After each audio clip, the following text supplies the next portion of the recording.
Ар бир кесип ардактуу дегендей, бул кесип өзгөчө ардактуу десек болот. Анткени көптөгөн адамдарга өмүр жашоо тартуулап келет. Бүгүнкү менин каарманым Кыргыз Республикасынын эмгек сиңирген дарыгери, медицина илимдеринин доктору, профессор Сабырбек Жумабеков болмокчу.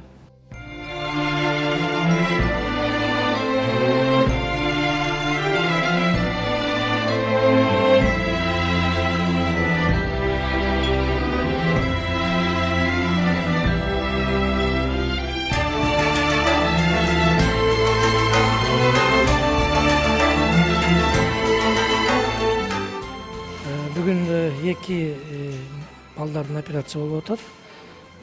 Маша анан Даша деген. Булар Казакстандын Караганды облусунан келишкен, экөөнүкү тең.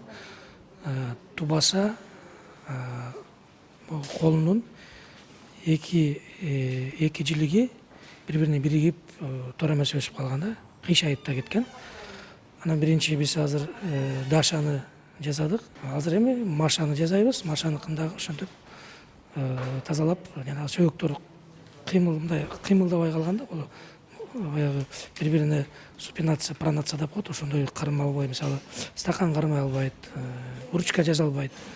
Анткени катып калган да бир положенияда мындай болуп. Ошол орунда иштей тургандай кылып жасап беришибиз керек. Мурун экибиз Астанадан, Алматыда да операция болгон экен. Ошо бир жылдан бери менин көзөмөлүмдө каралып жүрчү. 3 күндөн кийин эле иштетебиз. 3 күндөн кийин колдон иштете баштайбыз.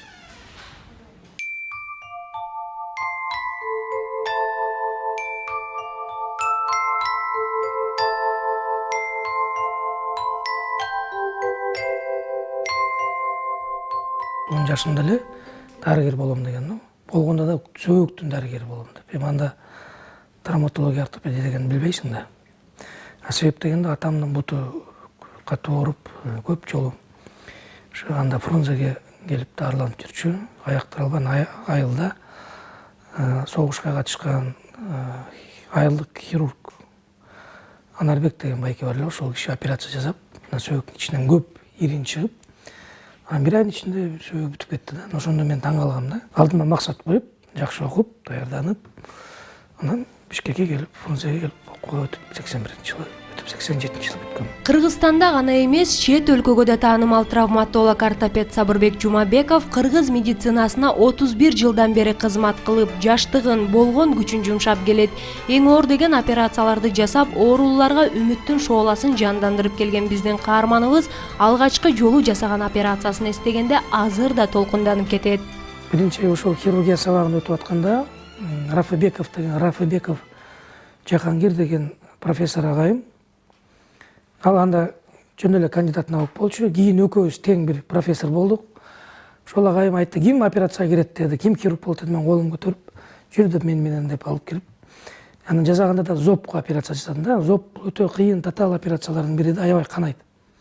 Ошол операциянын эсимде калган себеби, баягы пинцет менен марлин алып туруп, мындай кургат дейт да, мен кургатып туруп анан пинцет менен ыргытсам марлини, пинцет колума ошо марлин менен кошо түшүп кетип атпайбы. Дагы экинчи пинцет берип, экинчини дагы алып туруп, дагы ошентсем экинчиси да түшүп кетип атат да. Баягы ушунчалык мындай орусча айтканда волновать эткени, кыргызча айтканда мындай толкундануу, толкундануу сезимден ошо мен баягы пинцетти кармаганды да сезбей калып турмун да. Анан үчүнчү жолу анан кийин жана сестра кыйкырып, что за дела, андай-мындай деп сөгүп кыйкырганда, анан кийин өзүмө келе түшүп, анан баягы бегем кармап, анан үчүнчүсүнөн ыргытканда баягы салфеткаларым улам-улам түшүп атты да. Мен ал күндө, бүгүнкү күнү да эстесем, мен толкунданып эстейм да. Ушунчалык толкунданам, ушунчалык сүйүнөм ошол күнү эстегенде. Мен ошол күнү тим эле үйгө мактанып, сүйүнүп, анда мен жаңы эле үйлөнүп алгам да, 4-курста эле. Үйүмө ошо келинчегиме тим эле мактанып, анан ата-энеме чейин анда ал убакта биз кат жазчык, Таласка ошо бир 5 күндө кат жетчү.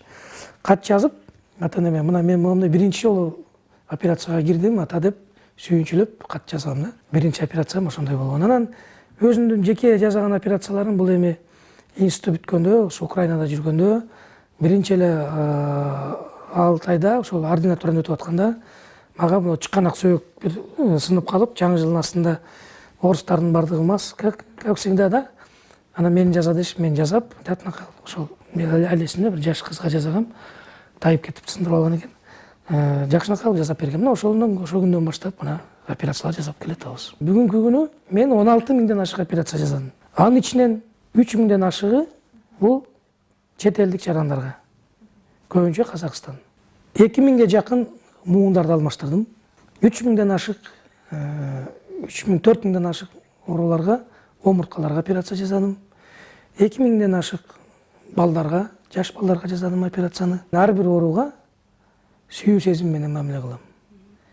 Жылуу сезим менен мамиле кылам, жүрөгүмдөн мамиле кылам. Менин принцибим да ошондой. Мен ар бир окуучуман сурасаң, бейтаптарды эмне кылыш керектигин биринчи айтат, бейтаптарды сүйүш керек дейт. Ошондо Кудай да көрүп турат, сага шыпа берет, күч берет, энергия берет, акыл берет. Бомуш келеби. Көчөдөн айылдан алыскы райондан эптеп септеп, кээде ушул келгенче мына жайында азыр сасып келишет да, мынча айтканда, жыттанып калат да. Жуунбай бакчылар келет. Ошого деле карабайм.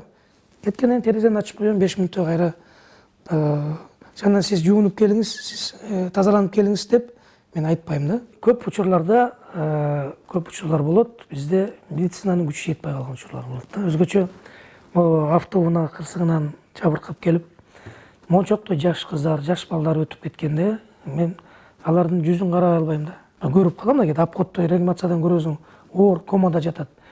Көрүп, анан кийин комадан чыкпай кете берет да. Ошолорду көргөндө көрүп сезим калып калат да. Анан баягы больной түндө кетип калат, же күндүз кетип калат. Эртең менен келгенде мага айтышат да, бул больной оор комада яткан больной кетип калды дегенде, кадимкидей көздөн жаш келет. Бул чындык да. Сабырбек Артисбекович учурда Бишкек шаардык травматологиялык жана ортопедиялык илимий изилдөө институтунун директору болуп эмгектенип келүүдө. Анын ар бир жумуш күнү бейтаптарынын абалынан кабар алуу менен башталат экен. Мен эртең менен келгенде эле ушул биринчи мага бүт түнү менен суткада болгон маалыматты беришет.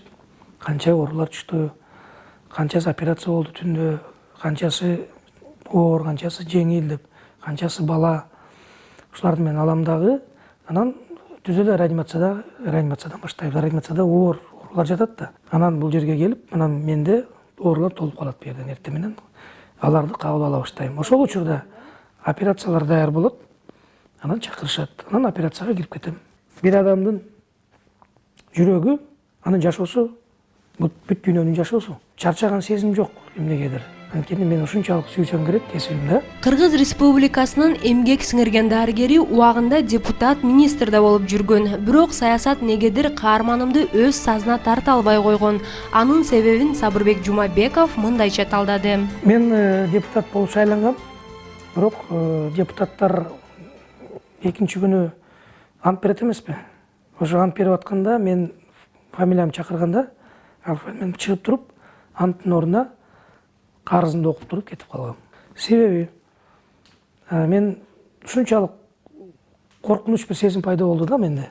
Ушул кесибимен айрылып каламбы дегендей. Эртеси күнү ал күнү келген жокмун, эртеси күнү келсем бу жерде эл жык толуп калыптыр. Бул 22 декабрь күнү.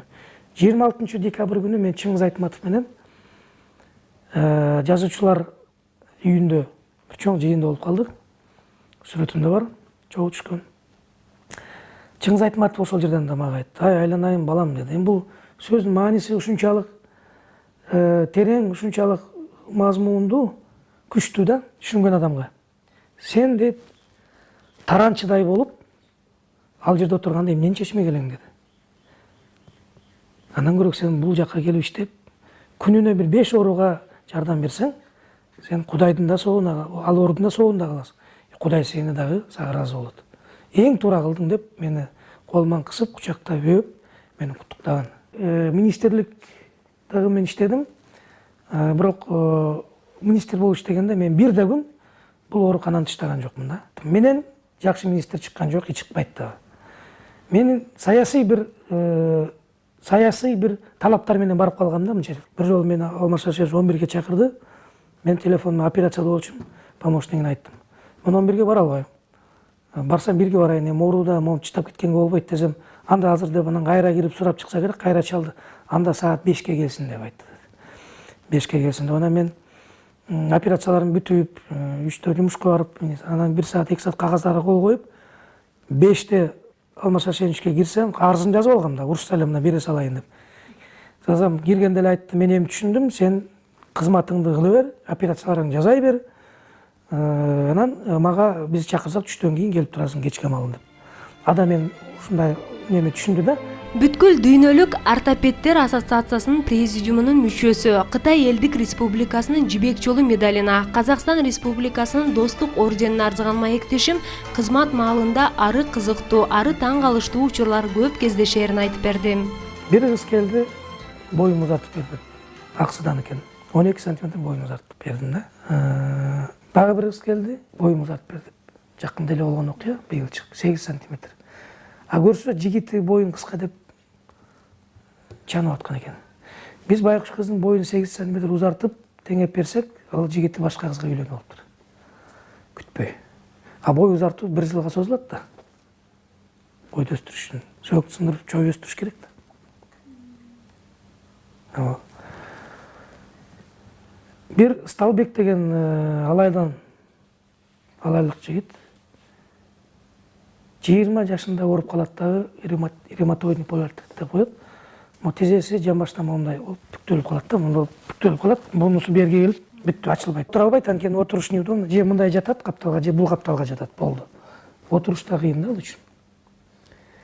Аялы жаңы үйлөнгөн, аялы кетип калат, бир балалуу болот. Ошол жигиттин мен муундарын мага алып туруп 4 жасалма муун салып бердим. Байкуш жигит басып кетти, өзүнүн буту менен туруп басып кетти. 18 жылдан кийин басты. Азыр барып үйлөнүп, азыр алай Ош жолунда таксовать этип жүрөт дейт. Дагы бир эже, ал эжени дагы 4 муунун алмаштырдым. Убагында чоң партиялык кызматтарда иштеген экен. Райкомдун 2-3 секретары болгон экен. Анан 4 муун алмаштырып бердим, анан кийин эле бир күнү эле келди, мага ыйлап, шолоктоп, сүйүнүп мына. Ой эже, тынччылык эмне болду десем, теги Караколго барып атасынын өтүп кеткен 10 жыл болгон экен. Ошо бейтине барып Куран окутуп келдим дейт. Анан барып ата мына мен келдим деп, бутум менен басып келдим деп. Барып ыйлап, атама сүйүнчүлүгүмдү айтып, анан келдим деп, ошо эже мага ырашчылыгын айтып келди. Мына көрдүм ушундай фактыларды делганы кантип анан жүрөгүм жылуу ысыбайт, туурабы? Сабырбек Жумабеков бир гана Кыргызстанда эмес, чет өлкөгө чакыруу менен барып операцияларды жасап жүрөт. Ошондой учурда ал жактан албетте чакыруулар түшпөй койбойт. Бирок кандай гана сунуш болбосун, каарманын баш тартаарын айтып, бизди кубантып өттү. Кудайга шүгүр, баары жакшы, жасап жүрөбүз, барып жүрөбүз, окуп жүрөбүз, бирок мен Кыргызстандан эч жака кетпейм. Менде азыр 3000ге жакын адам очередте турат. Ушу агай жасаса экен операция деп. Мен Кыргызстандан эч жака кетпейм. Өмүр өтүп, өмүрүмдүн баардыгы канча күчүм болушунча билимимдин дагы, илимимдин дагы болгон күчүмдүн баардыгын мен ошо элиме жумшайм. Күнүгө оор операциялар болот. Анан көбүнчө мен эч ким жасабаган операцияларды жасайм. Көбүнчө ойлоп көрсөңөр. Анан мен айтам да, бул оору мисалы мен жасабай калсам, анан ким жасайт эле? Ушу бойдон калып калмак да байкуш, инвалид болуп калып калмак, баспай калып калат, бутуна тура албай калып калат.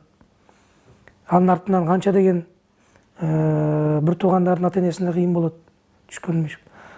Ошон үчүн мен үчүн бир оору же 1000 оору айырмасы жок. Баары мага бирдей болот да. Депутат бир жолдош балам мен убагында аябай капалантканда, ушунда отуруп калып эмнеде, сен телезвезда болуп баратасың, газеттерге чыгасың, тияка чыгасың. Мен айттым, ты нарындын, көлдүн, таластын бул айылында жаткан үмүтүн үзүп койгон ооруларга, ошолорго мен көрсөтүп атам. Ошолор көрүп, анан келсин деп атам ошолор мага. Мен жардам берем ошолорго. Ошонун көбүнө мен бекер жардам берем керек болсо. Себеп дегенде, бул кесипти мен тандап алгам, бул кесибимди мен сүйөм. Ушу кесип мен ушул кесип менен бактылуумун. Ошон үчүн башка нерселердин баардыгы көзгө көрүнбөйт. Мен сыйлык үчүн иштебейм. Батадан бийик, улуу сыйлык жок. Мугдиядан келип туруп бата бергенде көзүңөн жаш чыгып кетет да. Ошол мага дем берет, мага күч берет. Эки уул бир кыздын атасы Сабырбек Артисбекович 11 августта 50 жылдык юбилейин белгилөөнүн алдында турат. Ал бош убактысында спорт менен машыгып, сууда сүзүүгө кызыгат. Анткени дени сак адам ар дайым өз өлкөсүнө керек адам дейт. Биз дагы Кыргыз Республикасынын башкы ортопед травматологунун өмүрү узун, ден соолугу бекем, иши ийгиликтүү, бейтаптары аз болсун деген каалоо менен маегибизди жыйынтыктайбыз.